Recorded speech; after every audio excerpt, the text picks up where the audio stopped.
Hello dears, I am Uma Raman Pathak. आज के lecture में हम कवर करेंगे जैनिज्म के बारे में और जैन तीर्थंकर्स के बारे में। अगर आप कोई भी परीक्षा की तैयारी कर रहे हैं तो आपके लिए लेक्चर बेनिफिशियल है। इसमें लगभग सारी चीज़ें हम कवर करेंगे, डिटेल में समझेंगे। बहुत सारी चीज़ें आपको रिटर्न फॉर्म में दी जा रही हैं। इसके अलावा बहुत सारी चीज़ें एक्स्ट्रा में बताई जाएंगी। जो चीज़ें लिखी हुई नहीं हैं उसको आप अलग से नोट कर लीजिए और डिटेल में समझ लीजिए जैन तीर्थंकर्स के बारे में और जैन रिलीजन के बारे में। इंपॉर्टेंट क्वेश्चन भी बताते चलेंगे कि कहाँ से क्या प्रश्न आ सकता है। तो चलिए शुरू करते हैं आज का लेक्चर जैन धर्म के बारे में।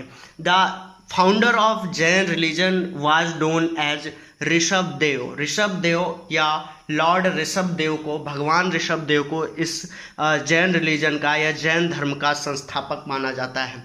ऋषभदेव को जैन धर्म का पहला तीर्थंकर भी कहा जाता है। जैन धर्म में कुल 24 तीर्थंकर हुए, उसमें से पहले और फाउंडर थे ऋषभदेव, जिन्हें आदि देव भी कहा जाता है।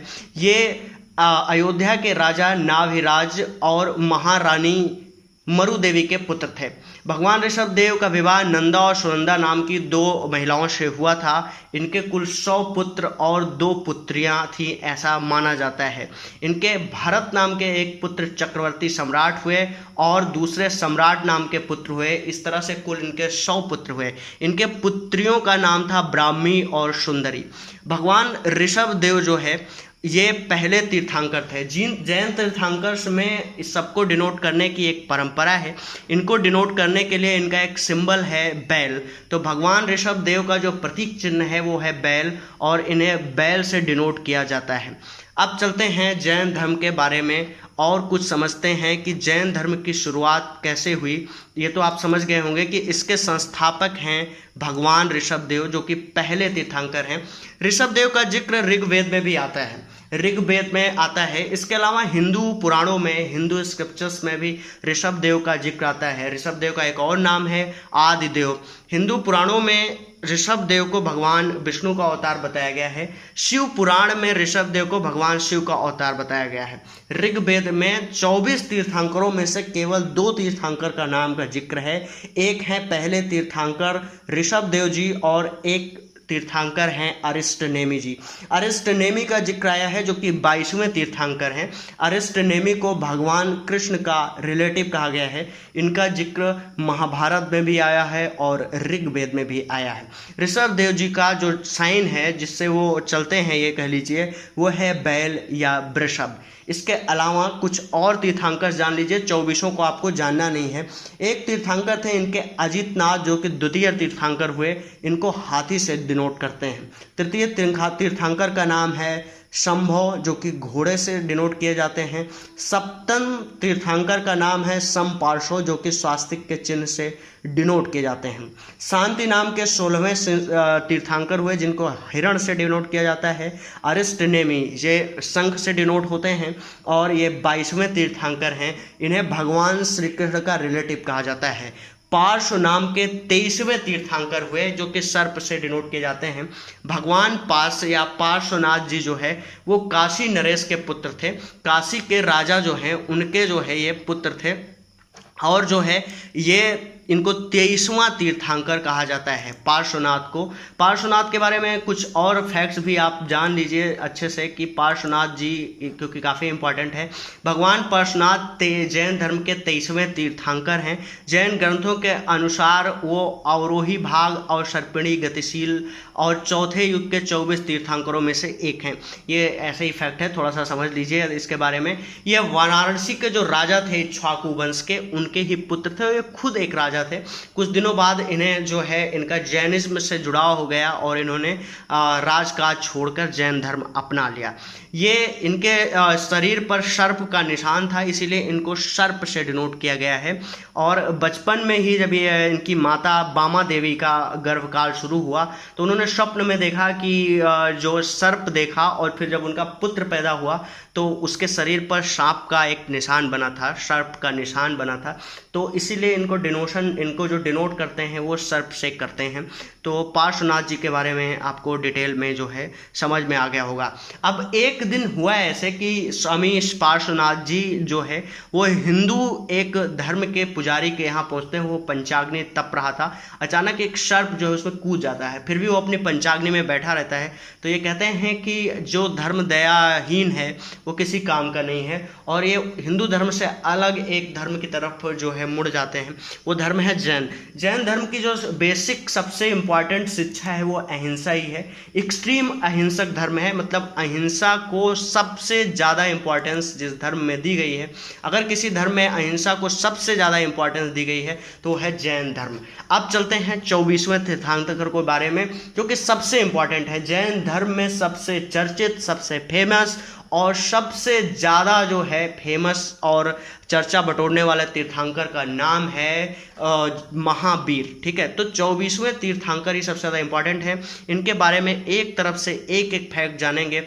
चलिए स्टार्ट करते हैं महावीर के बारे में जानना। जैनिज्म के फाउंडर हैं ऋषभदेव, ये बताया है, पहले तीर्थंकर हैं। तीर्थंकर का मतलब होता है जो जीवन मरण के मार्ग से मुक्ति दिला दे, और इसीलिए सभी को तीर्थंकर कहा गया है। कुल 24 तीर्थंकरों की परंपरा है। ऋषभदेव से शुरू होती है और महावीर स्वामी पर आकर खत्म होती है। महावीर स्वामी 24वें तीर्थंकर थे इस धर्म के, और पार्श्वनाथ जो है वो 23वें तीर्थंकर थे। महावीर स्वामी का जन्म हुआ है 540 BC में, मतलब 540 ईसा पूर्व में। बर्थ प्लेस है कुंडग्राम, वैशाली। वैशाली नगर में एक जगह है कुंडग्राम, वहीं पर इनका जन्म हुआ है। चाइल्डहुड नेम है इनका वर्धमान महावीर। बचपन का नाम है वर्धमान महावीर। फादर्स नेम या पिता का नाम है सिद्धार्थ, और इनकी माता का नाम है त्रिशला, जो कि लिच्छवी की राजकुमारी हुआ करती थी, या वैशाली के जो राजा थे चैटक, उनकी बहन थी ये। वाइफ का नाम है यशोदा। महावीर स्वामी की वाइफ का नाम है यशोदा, और इनको एक पुत्री पैदा हुई थी। उसके बाद जो है इन्होंने गृह त्याग किया। तो डॉटर का नाम है अनोजा प्रियदर्शिनी। अनोजा प्रियदर्शिनी नाम की एक बिटिया इनको पैदा हुई थी। गौतम बुद्ध को एक बेटा पैदा हुआ था, उनका नाम है राहुल। इनको एक बेटी हुई थी, नाम है अनोजा प्रियदर्शिनी। इनके भाई का नाम है नंदीवर्धन। नंदीवर्धन ने इनका काफ़ी सपोर्ट किया और इनको ज्ञान प्राप्त करने, एनलाइटमेंट में भी उनका काफ़ी योगदान रहा। होम एक्साइलेशन, गृह त्याग इन्होंने किया 30 साल की अवस्था में। महावीर स्वामी ने 30 साल की अवस्था में गृह त्याग किया था, जबकि गौतम बुद्ध की एज उस समय 29 साल थी जिस समय वो होम एक्साइलेशन में गए थे। पेनेंस या तपस्या का जो कार्यकाल है वो है 12 साल। 12 साल तक ये तपस्या करते रहे, मतलब 30 साल में घर से गए और 42 साल के हो गए तब इनका एनलाइटमेंट हुआ, या इनका जो है इनको ज्ञान प्राप्त हुआ। गौतम बुद्ध को केवल 6 साल में ही ज्ञान प्राप्त हो गया था। एजुकेशन प्लेस जो है वो एजुकेशन नहीं, इसको आप एनलाइटमेंट प्लेस लिख लीजिए। ठीक है, एनलाइटमेंट प्लेस या ज्ञान प्राप्ति स्थल है under the sal tree at the bank of Rijupalika near the Jambhik. Jambhik नाम का एक स्थान है, वहाँ पर एक नदी बहती है रिजुपालिका। उसी नदी के किनारे एक साल का वृक्ष था, उसी के नीचे बैठकर तपस्या कर रहे थे। तो जम्भिक नामक स्थान पर रिजुपालिका नदी के तट पर साल नामक वृक्ष के नीचे जो है भगवान महावीर को क्या हुआ, ज्ञान प्राप्त हुआ, एनलाइटमेंट हुआ इनका। लैंग्वेज ऑफ प्रीचिंग, जो इन्होंने उपदेश दिया वो है प्राकृत या अर्धमागधी। आप ये क्लियर हो जाइए कि जैन धर्म में जितनी भी इनके उपदेश थे, या जैन धर्म के लोगों की भाषा है प्राकृत, इसी को अर्धमागधी भी कहते हैं। इसी तरह से बौद्ध धर्म के और महावीर के अलावा जो बौद्ध धर्म के अनुयायी हैं या महात्मा बुद्ध के जो उपदेशों की भाषा है वो है पाली। तो महात्मा बुद्ध की भाषा अगर पूछी जाए या बौद्धिज्म की अगर भाषा पूछी जाए तो है वो पाली। अगर जैनिज्म की भाषा पूछी जाए तो वह है प्राकृत या अर्धमागधी। अगर हिंदुज्म और सनातन धर्म की व्यवस्था पूछी जाए तो उसकी भाषा है संस्कृत। ठीक है, तो जैन धर्म की जो लैंग्वेज ऑफ प्रीचिंग है, उपदेश की भाषा है, वो है प्राकृत, इसको अर्धमागधी कहते हैं। मगध के इलाके में बोला जाता है, इसीलिए अर्धमागधी एरिया भी बोला गया है। ठीक है, क्योंकि इनका जन्म कहाँ हुआ था आपको बताया गया, इनकी माता वैशाली की राजकुमारी थी और वैशाली नरेश चेटक की बहन थी। इनके जो फॉलोअर्स हुए उनको कहते हैं बॉन्डलेस। जो इनके जो अनुयायी हुए, जो बौद्ध धर्म के जो जैन धर्म के अनुयायी कहलाए, उनको कहते हैं निर्ग्रंथ। ठीक है, निर्ग्रंथ का मतलब होता है किसी चीज़ से बॉन्डेड नहीं है, तो वो क्या कहलाए, बॉन्डलेस। इनके फॉलोअर्स क्या कहलाए, बॉन्डलेस, या इसको हिंदी में कहते हैं निर्ग्रंथ। फर्स्ट फॉलोअर जो इनके हुए वो हुए जामिल, जो कि इनकी बेटी प्रियदर्शिनी के ही पति थे। ठीक है, मतलब इनके जो दामाद थे, इनके जमाता, वही इनके पहले फॉलोअर हुए। फर्स्ट भिक्षुड़ी या पहली जो फीमेल फॉलोअर थी उनका नाम है चंपा, जो किंग दधिवाहन की बेटी है। ठीक है, राजा दधिवाहन की बेटी चंपा जो है वो पहली फीमेल फॉलोअर हुई इनकी, या पहली महिला जो फॉलोअर हुई उनका नाम है चंपा। ठीक है, इनको निर्वाण हुआ कब? 468 बीसी में पावापुरी बिहार में। ठीक है, इनका निर्वाण हुआ कहाँ पे? पावापुरी बिहार में। कब? 468 में। जन्म कब हुआ था? 540 बीसी में सारी बात की जा रही है। चलते हैं आगे। The three jewels of the Jainism. अब जैन में देखिए, जैन धर्म में इनका जो फाइनल मोटिव है वो क्या है? सेल्वेशन या लिबरेशन, मतलब मुक्ति प्राप्ति का मार्ग ही बताया गया है। तो मुक्ति के लिए जो जैन महावीर हैं या भगवान महावीर हैं, उन्होंने कहा कि आपको ये 3 जेवल्स या त्रिरत्न फॉलो करना पड़ेगा। इन्हीं 3 रत्नों के सहारे आपको क्या हो सकता है? आपकी मुक्ति हो सकती है। तो ये त्रिरत्न जो इन्होंने बताए वो देखते जाइए कि वो क्या क्या है इनके त्रिरत्न। इसका मतलब क्या है? देखो, it mainly aims to attainment of liberation for which no rituals is required. भगवान महावीर ने कहा कि लिबरेशन के लिए कोई रिचुअल्स की जरूरत नहीं, कोई बहुत ज़्यादा कर्म कांड की जरूरत नहीं है, केवल आपको त्रिरत्न या 3 जेवल्स और त्रिरत्न का पालन करना है।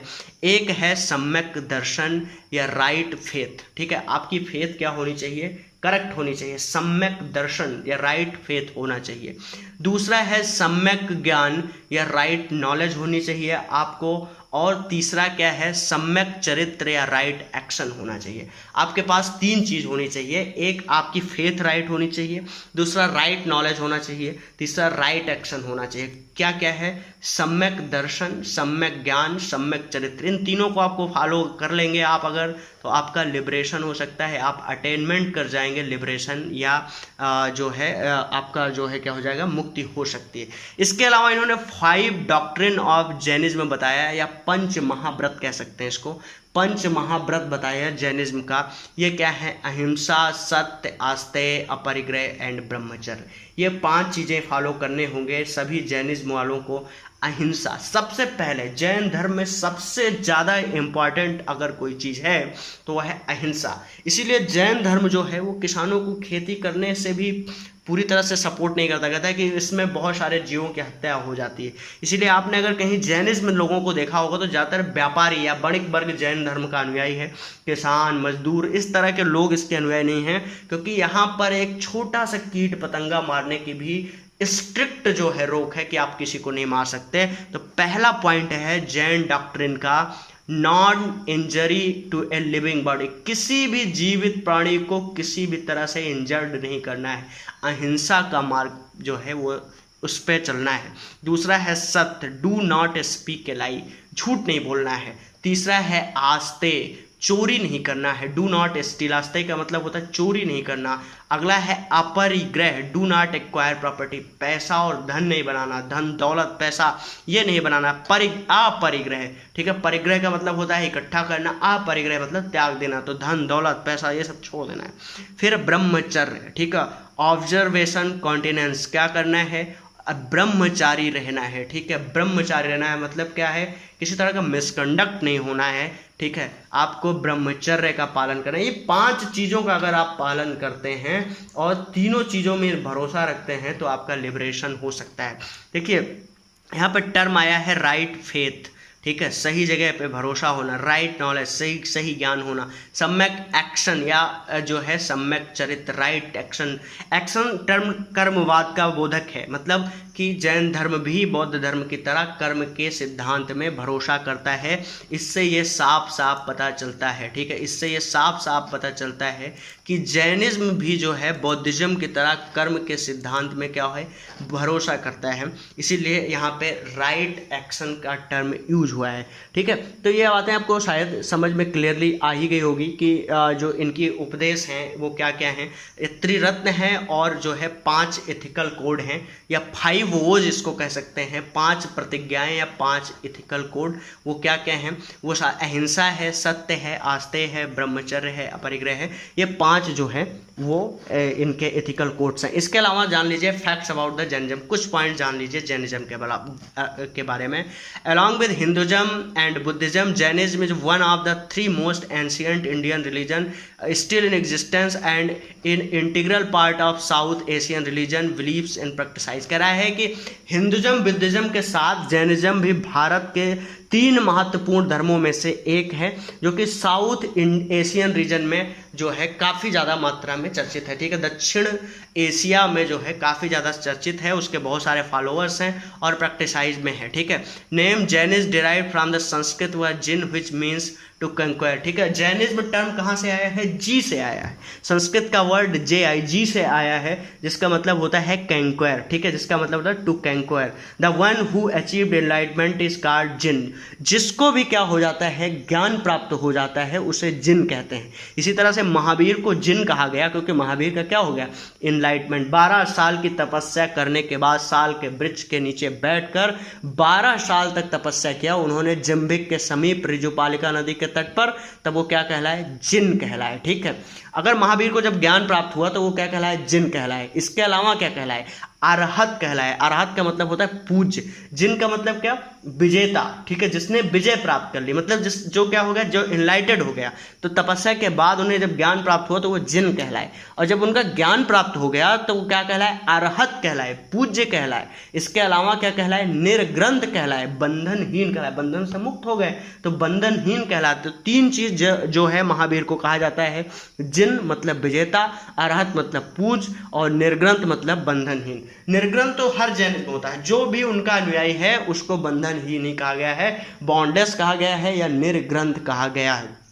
ठीक है, अब आगे चलते हैं। आगे इसमें लिखा है the tradition monastic and lay adherence are called Jain. ठीक है, तो क्या है? The traditions monastic and lay adherence are called Jain, follower of the conquer of Jain. ठीक है, जो जैन धर्म के अनुयायी है, फॉलोअर है, उन्हें क्या कह रहे हैं? जैन कहते हैं। The followers of Jain Mahavir is known as Nirgranth और बॉन्डलेस। ठीक है, जो भी इनके फॉलोअर हैं महावीर स्वामी के, उन्हें निर्ग्रंथ कहते हैं या बॉन्डलेस कहते हैं, मतलब बंधन विहीन जो है उसी को निर्ग्रंथ कहते हैं। अब इनका बिलीफ सिस्टम क्या है? जैन धर्म का बिलीफ सिस्टम क्या है? Jainism holds all living things are animated by an immortal source caught in the cycle of rebirth and death caused by the karmic matter। कह रहा है कि Jainism hold all living things are animated by an immortal source। कह रहा है एक immortal source है जिसके वजह से सारी जो है लिविंग थिंग जो है वो वही गवर्न करता है। और क्या करता है? और ये जो रीबर्थ का चक्र है वो किस पे? रीबर्थ का चक्र है, और जो डेथ का कारण है वो है कार्मिक मैटर। ठीक है, कर्म के अनुसार ही आदमी का पुनर्जन्म होता है और फिर डेथ के बाद फिर से पुनर्जन्म होता है, which has accommodated through one part of action. ठीक है, तो ये है एक पास्ट एक्शन। जो पास्ट एक्शन उसने किया है वही उसका कर्म बन जाता है, वही निर्धारित करता है कि उसका रीबर्थ होना है, पुनर्जन्म होना है कि नहीं होना है। इसका मतलब यहाँ से ये क्लियर होता है कि जैन धर्म जो है वो कर्म में भरोसा करता है, रीबर्थ में भरोसा करता है, और कहता है कि लोग अपने कर्मों के वजह से, पास्ट के कर्मों के वजह से ही रीबर्थ में आते हैं, नहीं तो उनका क्या हो सकता है? लिबरेशन हो सकता है, उनकी मुक्ति हो सकती है। In Hinduism and Buddhism the karma is understood as action which either encourage liberation or dies or one more cycle to close संसारा। ठीक है, कह रहा है in Hinduism and Buddhism the karma is understood as action. ठीक है, कह रहा है कि हिंदुज्म हो या बौद्धिज्म हो, कर्म को क्या कहते हैं? क्रिया, एक्शन से जो है गवर्न करते हैं। which either encourage लिबरेशन, जो या तो क्या करता है? या तो आपकी मुक्ति कर देता है, और डाइज एंड फिर से क्या होता है? फिर से आपको क्या करना पड़ेगा? अगर कर्म खराब है तो फिर से लाइफ में आना पड़ेगा।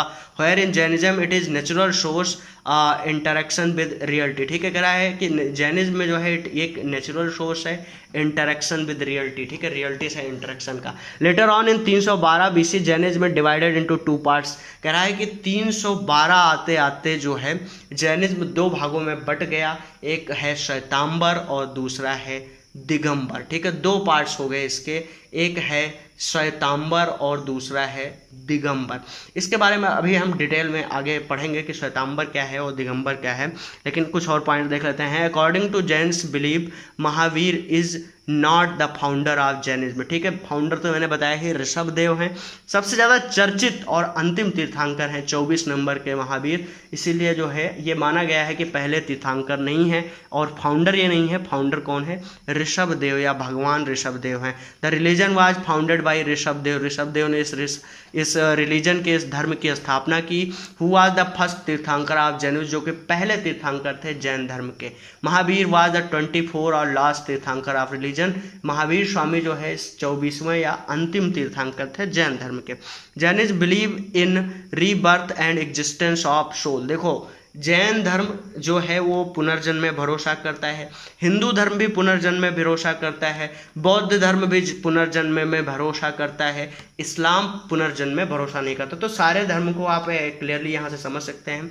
हिंदू, बौद्ध, जैन इस तीनों के तीनों रीबर्थ में भरोसा करते हैं, केवल इस्लाम नहीं करता है। एग्जिस्टेंस ऑफ सोल, सोल या आत्मा के जो आत्मा का कॉन्सेप्ट है उसमें हिंदुज़म भी भरोसा करता है, जैनिज्म भी भरोसा करता है, लेकिन बौद्ध धर्म आत्मा के वजूद को भी नहीं मानता। But does not believe on existence of God. Jain धर्म और बौद्ध धर्म दोनों के दोनों जो है अनिश्वरवादी हैं। तो सिमिलरिटी है, बौद्ध और जैन में एक सिमिलरिटी है, एक नहीं दो सिमिलरिटी है। एक तो ये दोनों अनिश्वरवादी हैं, दूसरे क्या है, रीबर्थ में भरोसा करते हैं। ये हिंदुओं से भी सिमिलर है इस मामले में कि तीनों धर्म जो है रीबर्थ में भरोसा करते हैं, लेकिन हिंदू और जैन जो है सोल की एग्जिस्टेंस में भरोसा करते हैं, लेकिन बौद्ध धर्म सोल के एग्जिस्टेंस में भरोसा नहीं करता है। इसके अलावा भी कुछ पॉइंट आप जान लीजिए। अब ये जान लीजिए, सबसे पहले ये पॉइंट जो आपका इंपॉर्टेंट है वो ये है कि आपको ये त्रिरत्न जानना चाहिए, आपको ये 5 वोज या 5 जो है क्रिटिकल कोड या 5 प्रतिज्ञा या 5 महाव्रत के बारे में जान लेना चाहिए। इनके पहले अनुयायी कौन थे? जामिल, जो कि इनकी बेटी के पति थे।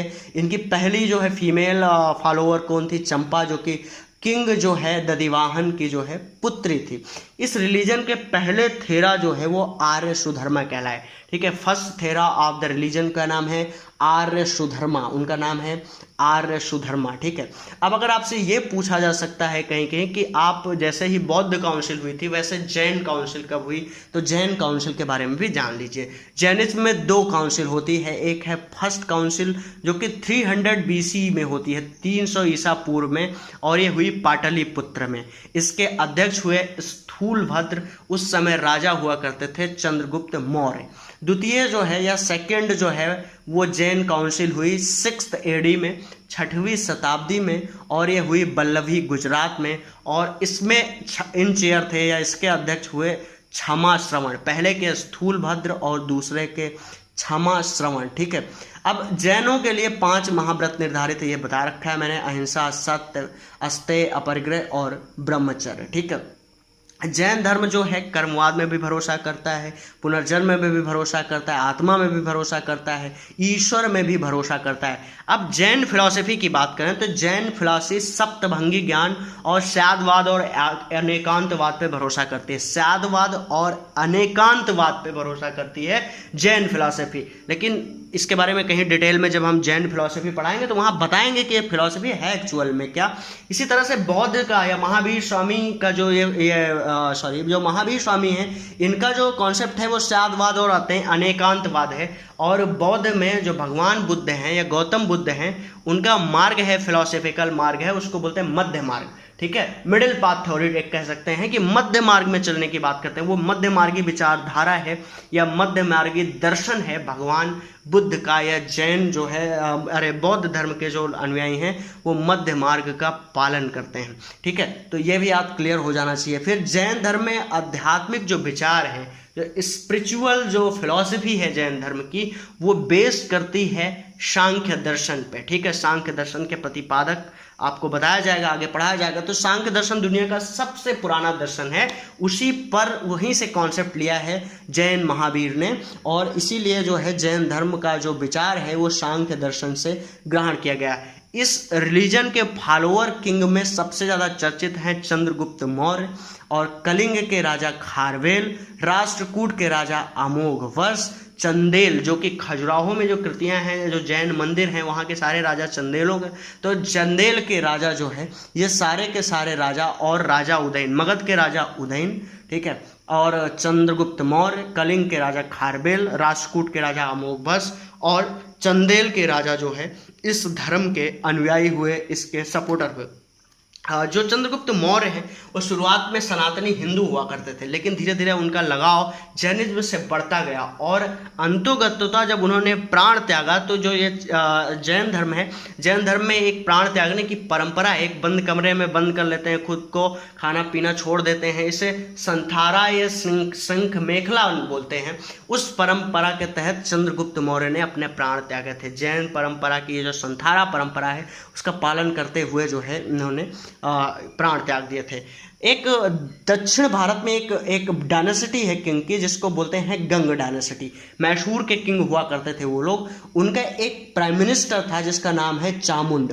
उसने श्रावणबेलगोला कर्नाटक में भगवान महावीर या बाहुबली की सबसे बड़ी मूर्ति लगवाई, जिसे गोमतेश्वर की मूर्ति कहते हैं। ये दक्षिण भारत में महावीर की सबसे बड़ी मूर्ति है। श्रावणबेलगोला में गोमतेश्वर की मूर्ति ये किसने लगवाया है? गंग डायनेसिटी के प्राइम मिनिस्टर हुआ करते थे, नाम था चामुंड। इसी तरह से खजुराहो के जो जैन मंदिर हैं वो चंदेल शासकों द्वारा निर्मित हैं और वो जैन धर्म से जो है रिलेट करते हैं। मैंने बताया कि चंदेल किंग्स जो है वो जैन धर्म से प्रभावित थे। मौर्य काल के बाद पोस्ट मॉडर्न युग में मथुरा जो है जैन सिविलाइजेशन का या जैन जो है फिलॉसफी का और जैन रिलीजन का सेंटर हुआ करता था। पोस्ट मॉडर्न पीरियड में मथुरा जैन रिलीजन का सेंटर हुआ करता था और जो मथुरा आर्ट है या मथुरा आर्किटेक्चर्स हैं वो सारा का सारा जैन आर्किटेक्चर है और जैन रिलीजन से जो है रिलेट करता है। ठीक है, तो ये सारा कुछ समझ गए होंगे। अब हम चलते हैं जो है ये समझ लेते हैं डिटेल में कि जो ये जैन रिलीजन है इसका डिवाइडेशन क्यों हुआ और फिर ये किन किन दो पार्ट्स में डिवाइड हो गया। इसको थोड़ा सा मैंने पहले ही बता रखा है कि दो पार्ट्स कौन कौन से हैं। एक है श्वेतांबर और दूसरा क्या है? दिगंबर। ठीक है, जैन काउंसिल बता दी दो कहाँ कहाँ हुई थी। तो जो है चलते हैं इस श्वेतांबर और दिगंबर जो है इसकी धारा के बारे में समझ लेते हैं। लगभग 300 ईसा पूर्व में या 300 BC में अचानक मगध में बहुत भारी अकाल पड़ा। 12 सालों तक अकाल रहा और उस समय जो है इस इलाके में जैन और बौद्ध रिलीजन काफ़ी ज़्यादा फैला हुआ था। अचानक से अकाल पड़ा तो जैन रिलीजन दो साधुओं के भरोसे चल रहा था। एक का नाम है भद्रबाहु और दूसरे का नाम है स्थूलभद्र। तो जब अकाल पड़ गया तो यहाँ पे खाने पीने की शॉर्टेज हो गई, भिक्षा नहीं मिलती थी। तो भद्रबाहु जो है वो अपने शिष्यों के साथ मगध छोड़कर कर्नाटक चले गए या दक्षिण भारत चले गए और जबकि स्थूलभद्र जो है वो उतने अकाल में भी उन्होंने अपनी जगह नहीं छोड़ी और वो क्या है वो मगध में ही अपने साधुओं के साथ रुके रहे। फिर क्या हुआ? अकाल खत्म हुआ और मगध की जो इकोनॉमी है वो जब बेहतर हुई तो भद्रबाहु फिर से वापस आए मगध।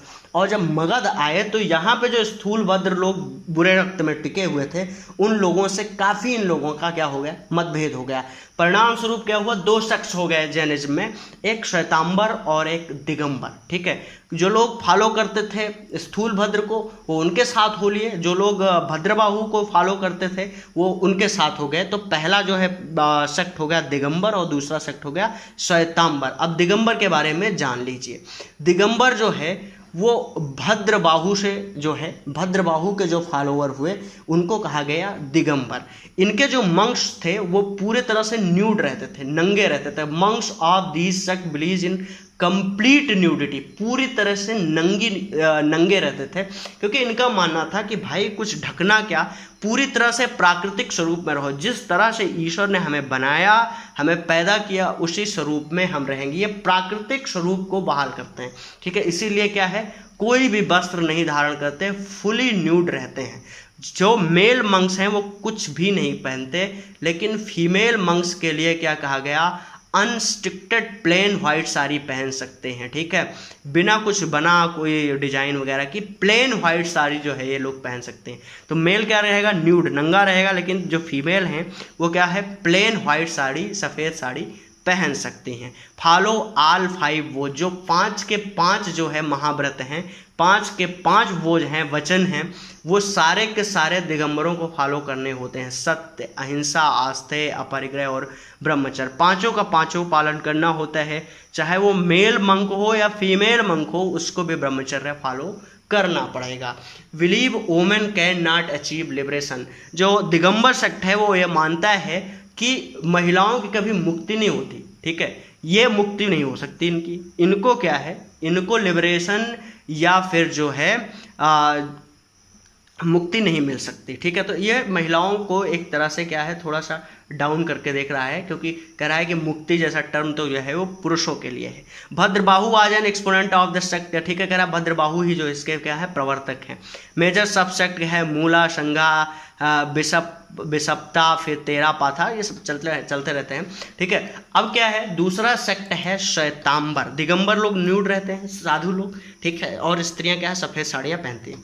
श्वेतांबर क्या है, श्वेतांबर जो है इसको शुरू करने वाले साधु का नाम है स्थूलभद्र, जो कि यहीं पे मगध में रह गए थे, ठीक है। तो स्थूलभद्र से शुरू होता है ये। मंक्स बियर व्हाइट क्लॉथ, सारे लोगों को सफ़ेद कलर का जो है क्या है कपड़ा पहनना होता है। ज़्यादातर एक पट की धोती होती है व्हाइट कलर की, तो उसी को पहने रहते हैं इसके साधु, चाहे फीमेल हो चाहे मेल हो। फॉलो ओनली 4 वोज, केवल 4 फॉलो करते हैं, ब्रह्मचर्य नहीं फॉलो करते। सत्य, अहिंसा, आस्तेय, अपरिग्रह, ये 4 फॉलो करते हैं, ब्रह्मचर्य नहीं फॉलो करते हैं, मतलब गृहस्थ भी इसमें आ सकते हैं। Believe woman can achieve liberation, ये महिलाओं को भी उसी नज़र से देखता है, कहता है अगर पुरुष की मुक्ति हो सकती है तो महिलाओं की भी मुक्ति हो सकती है। दोनों लिबरेशन जो है वो क्या कर सकते हैं, प्राप्त कर सकते हैं। इनके मेजर सबसेक्ट ये हैं जो नीचे लिखे हुए हैं, तो ये सारे इसके जो है क्या हैं सब सेक्ट हैं।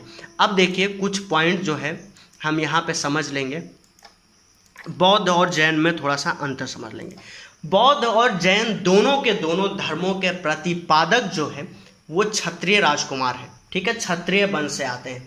पोस्ट वैदिक इरा आते आते क्या हुआ, ब्राह्मणों का दबदबा समाज में कायम हो गया। साथ ही साथ पोस्ट वैदिक इरा आते आते हिंदू सनातन व्यवस्था में या हिंदू वैदिक रिलीजन में बहुत सारी प्रॉब्लम्स आ गई, अनटचेबिलिटी आ गई। जो बर्थ हो गया वो क्या हो गया, बाई बर्थ हो गया। जो कास्ट सिस्टम हो गया वो बाई बर्थ हो गया। जाति प्रथा जो है जन्म से निर्धारित होने लगी। ब्राह्मण के घर पैदा हुआ व्यक्ति ब्राह्मण, भले ही उसके कर्म कितने खराब हो। शूद्र के घर में पैदा हुआ व्यक्ति शूद्र, भले ही उसके कर्म कितने अच्छे हो, ये डिसाइड होने लगा। महिलाओं की स्थिति गिरती गई। तो अचानक से क्या हुआ, ब्राह्मणों का वैल्यू, ब्राह्मणों का जो रुतबा है वो समाज में बहुत तेजी से बढ़ा। और अचानक से 2 राजकुमार आए जो कि राज परिवारों से हैं खास करके, और इन्होंने क्या किया है, एक पंथ शुरू किया अपना, और जो कि चैलेंज करता है ब्राह्मणों के बनाए हुए सिस्टम्स को। जो स्मृतियां हैं उसको चैलेंज करता है, क्योंकि स्मृतियों में कई जगह पे इस बात का जिक्र है कि ऐसा नहीं होना चाहिए वैसा। तो कहीं ना कहीं जब इन्होंने ये शुरू किया था ये धर्म, तो बौद्ध धर्म और जैन धर्म अनटचेबिलिटी को फॉलो नहीं करता था, कहता सभी लोग समान हैं। तो कहीं ना कहीं इसके प्रति लोगों का आकर्षण बढ़ा और बड़ी संख्या में लोग बौद्ध धर्म की तरफ कन्वर्ट हुए। ज़्यादातर लोग बौद्ध धर्म की तरफ गए, जैन धर्म की तरफ उतने लोग इसलिए नहीं गए क्योंकि ये बहुत ज़्यादा अहिंसक धर्म था, ठीक है। अहिंसा के मामले में कोई कंप्रोमाइज़ नहीं करता था, एक छोटा सा कीड़ा भी नहीं मरना चाहिए, तो इतना लोगों से हो नहीं पाता। इसलिए जो है जैन के फॉलोअर बौद्धिज्म के रिस्पेक्ट में कम हो गए। पहली बात तो 2 समानता है कि दोनों क्षत्रिय राजकुमार हैं। दूसरी बात कि दोनों के दोनों धर्म अनीश्वरवादी हैं, जबकि हिंदू रिलीजन ईश्वरवादी है। दूसरी बात कि दोनों के दोनों रीबर्थ में भरोसा करते हैं। तीसरी बात कि दोनों के दोनों धर्म जो है कर्मवाद में भरोसा करते हैं। अब अंतर क्या है, जैन धर्म जो है वो आत्मा के एग्जिस्टेंस में भरोसा करता है, बौद्ध धर्म आत्मा के एग्जिस्टेंस में भरोसा नहीं करता। एक और अंतर है, जैन धर्म के प्रवर्तक महावीर स्वामी और जैनिज्म लोगों की भाषा है प्राकृत या अर्धमागधी, जबकि बौद्ध धर्म के अनुयायियों और भगवान गौतम बुद्ध की भाषा है पाली। तो दोनों की भाषाओं में भी एक डिफरेंस है, ठीक है। जो राजकुमार गौतम थे या सिद्धार्थ थे वो शाक्यगढ़ के मुखिया के जो है डायरेक्ट बेटे थे, जबकि महावीर जो है इनकी वाइफ जो है वैशाली के राजा की बहन थी, चेटक की बहन थी। ठीक। अब देखो, इनको गौतम बुद्ध को जो है जो ज्ञान प्राप्त हुआ, जो एनलाइटमेंट हुआ उनका, वो हुआ ऋजुपालिका नदी के किनारे एक पीपल के वृक्ष के नीचे। ठीक है, कितने साल तक तपस्या करते रहे? ये तपस्या करते रहे 6 सालों तक। 29 साल में इन्होंने गृह त्याग कर दिया था, और जो है क्या किया था, गृह त्याग करके 29 साल से और लगातार तपस्या करते रहे। कहाँ पे? फाल्गु नदी के तट पर। गया में फाल्गु नदी के तट पर गौतम बुद्ध को ज्ञान प्राप्त हुआ है। ठीक है, पीपल के वृक्ष के नीचे। जबकि महावीर को ज्ञान प्राप्त हुआ है ऋजुपालिका नदी के तट पर साल के वृक्ष के नीचे। और किस जगह पे प्राप्त हुआ ये ज्ञान? जंभिक के पास, वैशाली के पास ये पड़ता है। ठीक है, तो इनकी प्रीचिंग्स हो गई इनमें जो। और एक बात कि जो महावीर थे, इनका जो है, इनको गृह त्याग के पहले एक बेटी थी जिसका नाम था अनुजा प्रियदर्शनी। जबकि जो गौतम बुद्ध थे, उनको ज्ञान प्राप्त पर जाने के पहले एक पुत्र था जिसका नाम था राहुल। तो कई सारी चीज़ें ऐसे कंपेयर करके आप यहाँ पे समझ सकते हैं। अब अगर आपसे कहा जाए कि ऐसा कौन सा धर्म है जो कि पुनर्जन्म में भरोसा नहीं करता, तो वो है इस्लाम। बाकी सारे धर्म मैंने यहाँ पे जितने बताए हैं वो सारे के सारे क्या है? पुनर्जन्म में भरोसा करते हैं, कर्मवाद में भी भरोसा करते हैं। ठीक है, रीबर्थ में भी भरोसा करते हैं। केवल सोल के एग्जिस्टेंस में बौद्ध धर्म जो है वो भरोसा नहीं करता। एक कुछ और पॉइंट्स भी हम यहाँ पे डिस्कस कर लेंगे। ठीक है, अचानक से जब बौद्ध धर्म आया तो जो गौतम बुद्ध थे, उन्होंने फीमेल्स को जो है अपने धर्म में आने की इजाज़त नहीं दी। केवल मेल्स के लिए अलाउड था इस धर्म में आना। बौद्ध भिक्षुणी बनने के लिए फीमेल्स को अलाउड नहीं किया गया। इनकी मौसी का नाम था जो है गौतमी प्रजापति। आपको मैंने पढ़ाया था, जब बौद्ध धर्म पढ़ाया था तो मैंने बताया था इनकी मासी का नाम है गौतमी प्रजापति, जिन्होंने इनका पालन पोषण किया था, क्योंकि इनकी माता तो तुरंत खत्म हो गई थी। ठीक है, इनको बर्थ देते ही 3-4 या 7 घंटे के अंदर इनकी माता का डेथ हो गई। तो इनका पालन पोषण किया इनकी मासी ने। ठीक है, गौतमी प्रजापति ने। गौतमी प्रजापति का पुत्र हुआ आनंद, जो कि इनका सबसे बड़ा अनुयायी था। तो आनंद और प्रजापति गौतमी ये लगातार इनसे कह रहे थे कि महिलाओं में क्या खराबी है, आप इनको क्यों नहीं लेते अपने धर्म में। गौतम बुद्ध ने कहा कि अगर वैसे धर्म 1000 चलेगा, 1000 साल तक चलेगा, तो इस तरह से फीमेल्स को अगर हम अपने बौद्ध केंद्रों में आने की इजाज़त दे देंगे तो ये धर्म 500 साल चलेगा। उन्होंने हिंदुज़म में फैली मिसकंडक्ट को देखा था, जो चारित्रिक पतन होने लगा था मठों में, उन चीज़ों को देखा था, इसीलिए वो इन चीज़ों से डर रहे थे। ठीक है, और ये बात सही है कि जब गौतम बुद्ध ने इन लोगों के कहने पर अपने धर्म में महिलाओं को आने की इजाज़त दे दी, तो देखा भी गया ये कि धीरे धीरे बौद्ध मठ जो है वो अयासी का अड्डा बन गए। ठीक है, क्योंकि साधु लोग जो बौद्ध भिक्षु थे उसमें से कुछ तो साधु निकले और कुछ जो है वो उन्होंने क्या किया, उन्होंने इन चीज़ों का मिसयूज किया। ठीक है, तो इस तरह से गौतम बुद्ध कई बार कई सारे इतिहासकारों में, कई सारे बुक्स में आप ये देखेंगे कि कहते हैं कि फीमेल्स को लेके उनका नज़रिया नहीं सही था, लेकिन जो उनका भय था, हिंदुज़म में भी 5000 सालों के बाद ये चीज़ें दिखती हैं। ठीक है, दासी देवदासी जैसी परंपराएं हैं हमारे हिंदुज़म में, और उसको लेके बहुत सारे आरोप लगे कि मंदिरों में देवदासी, और देवदासी किसको बना रहे हैं, जो सबसे सुंदर फीमेल है। इसी तरह से नन्स, अगर आप ईसाईयत में देखें तो वहाँ पे भी नन्स को, मतलब कि काफ़ी सुंदर सुंदर लड़कियों को अब जबरन जो है प्रीस्ट लोगों ने, पादरियों ने जो है वो चर्च से जोड़ रखा। ठीक है, उनको चर्च में जीवन समर्पित करने के लिए कहा, वो नहीं जाना चाहते थे, फिर भी जाने को कह दिया। यही डर गौतम बुद्ध को भी यहाँ पे लगता रहा कि भैया अगर फीमेल्स को इजाज़त देंगे तो कहीं ना कहीं क्या हो जाएगा, बहुत सारा कैरेक्टर की प्रॉब्लम खड़ी हो जाएगी। और इसीलिए उन्होंने वो बात कही थी कि अगर इस तरह से 1000 साल तक हमारा रिलीजन चलता है तो उस तरह से क्या होगा, 500 ईयर्स तक ही चलेगा। अब इसको आप जैसे भी समझना है समझ सकते हैं, क्योंकि मैं अपनी तरफ से कोई डिसीजन नहीं दे सकता इसके बारे में। ठीक है, ये रिलीजन फाउंडर्स की बात है, और फिर बाद में इसमें छूट हो गई। आपको पता होगा कि जो बौद्ध रिलीजन है उसको उसके विस्तार के लिए अशोक, सम्राट अशोक इसके अनुयायी हुआ करते थे। उन्होंने अपनी बेटी और बेटे दोनों को श्रीलंका भेजा, महेंद्र और संघमित्रा। तो संघमित्रा जो है वो बौद्ध धर्म में आ गई और इस तरह से ये हो गया। यहाँ पर जैनिज्म में तो आप देख ही लीजिए, चंपा को इन्होंने दीक्षा दी, दीक्षित कर दिया पूरी तरह से। तो इनके यहाँ पे छूट थी, फीमेल्स को भी आ सकती है और मेल्स भी आ सकते हैं, ऐसा कोई बाउंडेशन नहीं है इनके रिलीजन में। ठीक, तो इतना कुछ आप समझ गए होंगे। अगर कुछ छूटता हो या कुछ छूटा होगा तो उसको हम अगले लेक्चर में कवर कर लेंगे। आपके कोई प्रश्न हो तो आप हमें नीचे लिख के कमेंट बॉक्स में पूछ सकते हैं। आपके कोई डाउट्स हो, आपका कोई डिस्कशन हो, वो भी आप कमेंट में हमें लिखकर हमसे पूछ सकते हैं। आपके उत्तर आपको जरूर मिलेंगे। इसी के साथ धन्यवाद, शुभ रात्रि, जय भारत, जय शिव शंकर।